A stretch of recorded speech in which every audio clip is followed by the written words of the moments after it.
ہم نے آپ سے سنا ہے کہ جمعے کے دن کی نماز کی ادائیگی ریاست کی ذمہ داری ہے اور انہی کے بھیجے ہوئے بندے کو پڑھانی چاہیے۔ اور چونکہ ہمارے ملک میں اکثر و بیشتر علاقوں میں مقامی امام ہی پڑھاتا ہے بنا ریاست کے انوالو ہوتے ہوئے، تو میرا سوال یہ تھا کہ کیا ان اماموں کے ساتھ ہی نماز پڑھ سکتے ہیں یا پھر الگ میں ظہر کی ہی نماز پڑھ لے؟ میں نے دونوں باتیں بیان کر دی ہیں اور بارہا بیان کر دی ہیں۔ پہلی بات تو کوئی میری ذاتی رائے نہیں ہے، وہ ایک قائم شدہ سنت ہے۔ ہمارے ہاں بہت بڑی اکثریت احناف کی ہے، حنفی علماء کی ہے۔ ان کی ہر کتاب میں یہ لکھا ہوا ہے کہ رسالت مآب صلی اللہ علیہ وسلم نے یہی سنت قائم کی تھی کہ جمعہ اور عیدین کی نماز یہ مسلمانوں کے نظم اجتماعی کے ذمہ دار پڑھائیں گے۔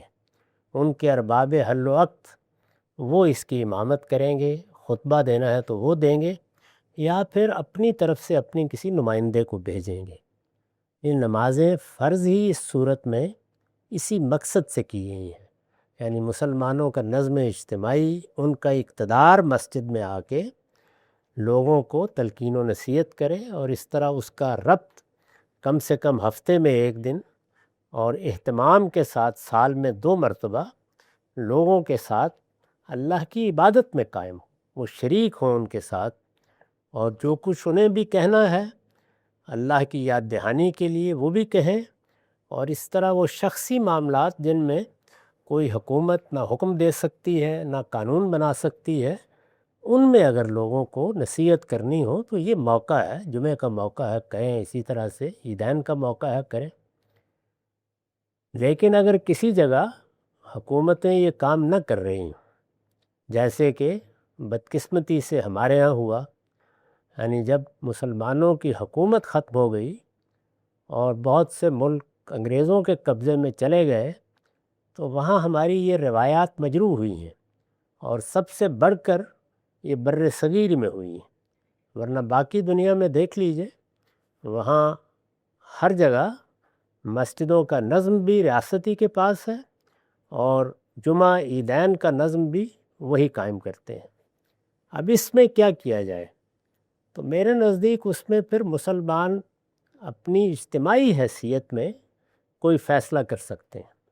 وہ یہ فیصلہ بھی کر سکتے تھے کہ ہم اب ظہر پڑھیں گے اور ان نمازوں کا اہتمام نہیں کیا جائے گا، جیسے رسول اللہ صلی اللہ علیہ وسلم نے حکم دیا تھا کہ جس جگہ ریاست کا کوئی نمائندہ نماز نہیں پڑھا سکتا وہاں لوگ ظہر پڑھیں گے۔ رسول اللہ کے زمانے میں بھی ایسے ہی تھا، وہاں کوئی تصور نہیں تھا کہ ان جگہوں پر جہاں ریاست کے نمائندے موجود نہیں ہیں وہاں جمعہ کا اہتمام کیا جائے۔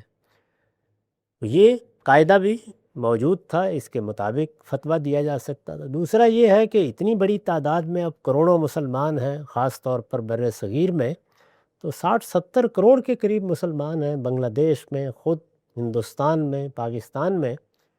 تو وہاں علماء نے یہ فیصلہ کیا کہ اگر حکومتیں اپنی ذمہ داری پوری نہیں کر رہی تو معاشرے کی سطح پر ہم اس کا بندوبست کر دیتے ہیں۔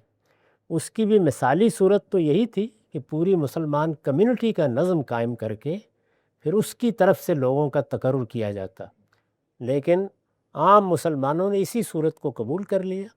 تو میرے نزدیک اجتماعی معاملات میں، پھر عرض کر دوں کہ اجتماعی معاملات کیا ہیں؟ جمعہ پڑھنا ہے، اسی طرح عیدین کا اہتمام کرنا ہے، رمضان کا اعلان کرنا ہے، عید کب ہوگی اس کا اعلان کرنا ہے، یہ اجتماعی معاملات ہیں۔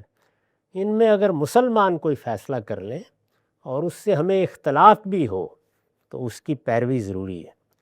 چنانچہ میں ایسی سب جگہوں پر اہتمام کے ساتھ جمعہ پڑھتا ہوں اور اس کے ساتھ اس کی حقیقت بیان بھی کرتا رہتا ہوں۔